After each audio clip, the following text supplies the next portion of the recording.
Buenos días, amigos e internautas de las redes sociales de Proceso Digital y Departamento 19. Les saluda el periodista Ronald Ordóñez en ocasión de esta mañana para seguir reflexionando sobre esta realidad. Y estamos hablando de una realidad que no solo afecta a 55,000 hondureños amparados bajo el estatus de protección temporal después de que el gobierno de Estados Unidos anunció su cancelación, sino a sus familiares, a sus hijos y a toda la sociedad hondureña, porque existe una gran posibilidad de que estos hondureños regresen de forma masiva a nuestro país. ¿Qué procede después de que el gobierno estadounidense anunciara esta cancelación? ¿De quién es la culpa? Todas estas interrogantes surgen justamente después de este anuncio. Para profundizar sobre este tema nos acompaña en esta sala de redacción el abogado experto en Derecho Internacional Graco Pérez. Bienvenido nuevamente a esta sala de redacción, abogado. Gracias, muy amable. Un gusto tenerlo, abogado. Analicemos este tema que no solo afecta a 55,000 hondureños, sino que es de alto impacto para la sociedad hondureña por todas las repercusiones que podría tener. Se empiezan a buscar culpables. ¿Hay culpables en este tema, abogado? Por supuesto, hay responsables. Y el primer responsable es el gobierno de la República actual. Recordemos que el TPS inicia en 1999. Y a través de los años se mantuvo. Y a este gobierno le corresponde la deshonrosa denominación del gobierno que perdió el TPS, que permitió que se cancelara. Y eso entre otras denominaciones, pero al final, si al actual gobierno, ese al cual le tocaba defender y tratar de mantener el TPS, pues a ellos corresponde la responsabilidad, no es a ningún otro. Se quiere cuestionar a personas que están fuera del gobierno, incluso a organizaciones defensoras de los hondureños en el exterior. Me parece que eso es tratar de desviar la atención. El gobierno tiene que asumir su responsabilidad de este anuncio y de lo que pueda suceder con los hondureños si no son protegidos y si esta decisión se mantiene y no es revertida. Esta misma interrogante que le hemos hecho a ustedes la han respondido algunos funcionarios de gobierno y han argumentado que se trata de un programa temporal y que Honduras ya cuenta con las condiciones necesarias y por eso Estados Unidos toma la decisión. Ojo, este es el argumento que han dado los funcionarios. ¿Es un argumento válido? Mire, es cierto que es temporal, pero se debió haber buscado entonces la forma de regularizar la situación de los hondureños bajo este estatus. Y por otro lado, El Salvador todavía lo mantiene. Y las condiciones de El Salvador, para todos, es de sabido que son mejores que las de Honduras. Entonces, ¿por qué a ellos sí les mantuvieron y a nosotros no? Ahí lo que se demuestra es la falta de una política exterior clara hacia Estados Unidos, de tomar las acciones, las negociaciones necesarias y enviar malos mensajes como los que vimos a principio de año por parte de la presidenta, de amenazar con la salida de los militares que tienen su base en Palmerola, el tema de la extradición. Entonces, malos mensajes, traer al embajador de Honduras en Washington en un momento tan delicado, en el cual no solo es el tema del TPS, no solo es el tema del impuesto que le impuso a las remesas, sino que también los aranceles posibles a las exportaciones y que yo creo que Honduras va a ser fuertemente castigado. ¿Honduras está pagando por un tema político entonces con el TPS?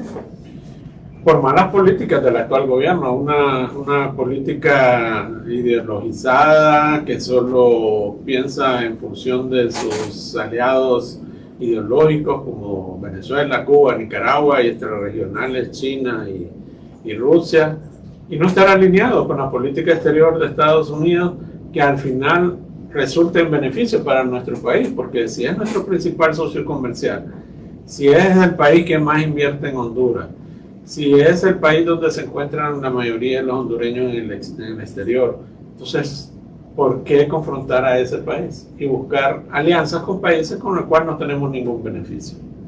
Salió perdiendo Honduras entonces entre esta relación. Ahora, usted concluye que es una decisión o una consecuencia política esta cancelación. Hablemos de las víctimas en realidad, que no solo son 55,000, hay que hablar de sus familiares, de sus hijos, hay que hablar de sus propios familiares aquí en el país. Entonces hablamos incluso de millones de víctimas con esta decisión. Sí, y en general la economía, porque recuerda que los migrantes, incluyendo los del TPS, le inyectan a la economía, al menos este año van a ser 10,000 millones de dólares, que representan más del 26% del Producto Interno Bruto. Entonces, se afecta a la economía, por supuesto, la realidad humana de las personas que tendrán que regresar, si es el caso, después de 26 años, a un país que desconocen, a una realidad totalmente diferente, pero igualmente sin oportunidades. Familias que van a dejar de percibir ese ingreso. Entonces es un drama humano, si lo vemos caso por caso, y sumémosle el tema global para el país, las implicaciones que tiene en todos los ámbitos sociales, económicos, por supuesto. Si tomamos en cuenta que el programa de protección temporal TPS es en este momento un programa que ya había sido cancelado por la administración de Donald Trump en su primer mandato y que pudo revivir gracias a demandas y que la Corte así lo determinó, demostrando que la administración Trump no tenía todo el poder sobre este programa para cancelarlo o para no cancelarlo. Sin embargo, hoy se cancela para Honduras. ¿Qué opciones legales tienen los hondureños tomando en cuenta este historial desde 2018 que el programa ya había sido cancelado y que ha venido sobreviviendo?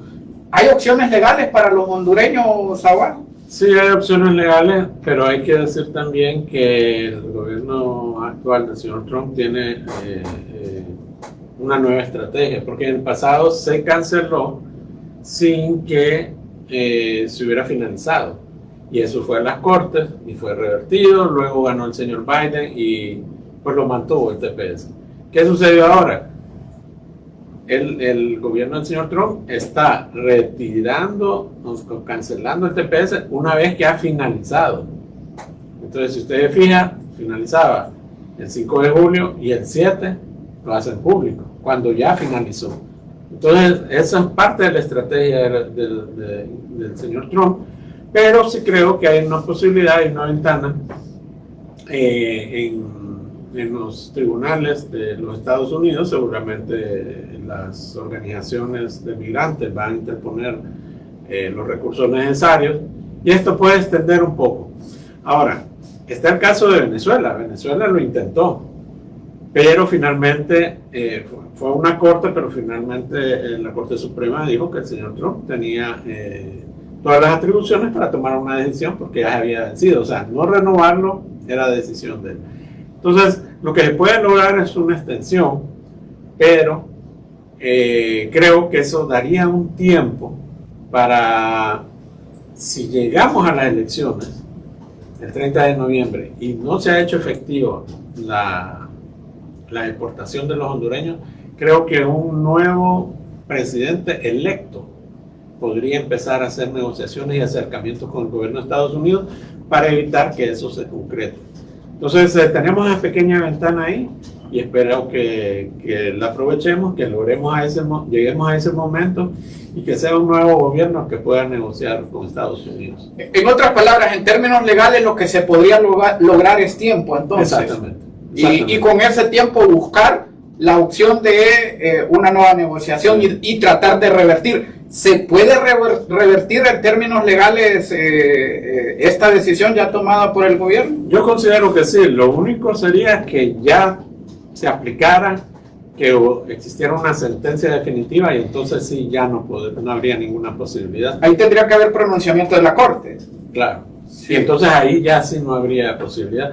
Pero también depende de un nuevo gobierno y que no sea del partido actual en el poder, porque el partido actual ha demostrado una confrontación constante con el gobierno de Estados Unidos y mandado mensajes muy confrontativos. Entonces, creo que no habría posibilidad con otro gobierno del actual partido. Tendría que ser otro partido que llegara al poder y abriera los canales de comunicación con Estados Unidos. Recientemente una visita de una alta funcionaria como lo es la señora Kristen Noem a nuestro país reflejó, según las autoridades de gobierno, las buenas relaciones entre ambos países. Ya crea usted a su criterio, su conocimiento y estudio del derecho internacional, ya venía con la noticia entre manos esta funcionaria, ya se le había notificado al gobierno hondureño, ¿cree usted a su criterio? Mira, es difícil saber qué fue lo que hablaron. Lo único que conocemos es lo que dijo el gobierno en la salida.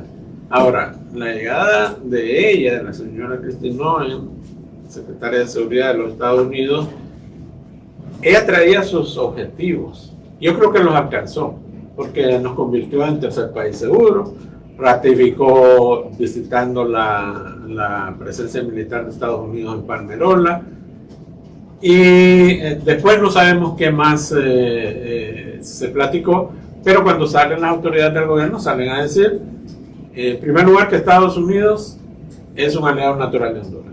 Entonces uno no entiende ese doble discurso. Cuando estuvieron 3 años y medio atacando y ahora resulta que son los aliados naturales. Y luego las declaraciones del canciller en el sentido de que la señora Noem es amiga de él. Pero fueron tan amigos y negociaron tan mal, convirtiendo a Honduras en tercer país seguro, sin ni siquiera lograr una extensión de 6 meses del TPS. O sea, realmente qué pasó a lo interno quizás no lo vamos a saber, pero existe la posibilidad que ella les haya advertido de que no se iba a extender el tema del TPS. Finalmente, ¿cuál es el panorama para nuestro país? Se cancela el TPS, hay otros temas también si hablamos en el término migratorio vinieron en combo, Honduras convertido en tercer país, impuesto a las remesas. Este panorama global en un futuro cercano, ¿qué le espera a la nación si los hondureños ya fueron notificados de la cancelación del programa y eso les da, según la ley, 60 días para prepararse a optar por otro programa o, en su defecto, abandonar el territorio estadounidense? Sí, yo creo que vienen tiempos difíciles, ya está el impuesto a las remesas, ya se anunció la finalización del TPS, estamos pendientes del tema de los aranceles a las exportaciones, que posiblemente se dará en los próximos días. Y el gobierno lo que tiene que hacer en el caso del TPS es brindar asesoría y consultoría a los hondureños en el exterior, porque habrá algunos que podrían cambiar su estatus de TPS a uno más permanente o optar a otra posibilidad de permanencia en Estados Unidos, pero esto requiere asesoría, requiere en muchos casos recursos, apoyo de repente de abogados, y no todos los hondureños que están en Estados Unidos bajo este estatus pues tendrán acceso. Así que todavía tiene tarea pendiente el gobierno. No solo es que ya se perdió y fue culpa no de ellos, sino que de otras personas, según es la campaña que están desarrollando ahora, sino que todavía tienen que demostrar a través de los consulados y nombrando, pienso yo, así como lo hizo Estados Unidos, un encargado de negocios, pues nombrar un encargado de negocios, pero de Tegucigalpa, que tenga la capacidad de ir a hacer lobby. O sea, todavía faltan 2 meses, no todo está perdido.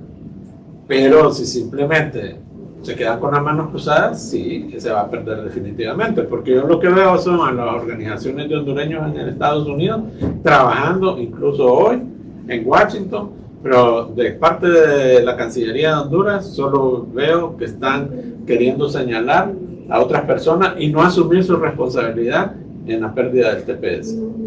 Con nosotros esta mañana el abogado, doctor en Derecho Internacional, Graco Pérez, analizando sobre este tema, el panorama global en el campo migratorio, específicamente con la cancelación del programa de protección temporal conocido como TPS para más de 55,000 hondureños y su posible impacto a un corto plazo a la sociedad hondureña y por supuesto a la economía nacional. A todos ustedes, gracias por el favor de su atención. Estas y otras entrevistas totalmente disponibles en nuestra plataforma y le extendemos la invitación a que se mantenga totalmente informado del acontecer nacional e internacional a través del www.proceso.hn y por supuesto de toda la temática migratoria a través del www.departamento19.hn. A todos, feliz día.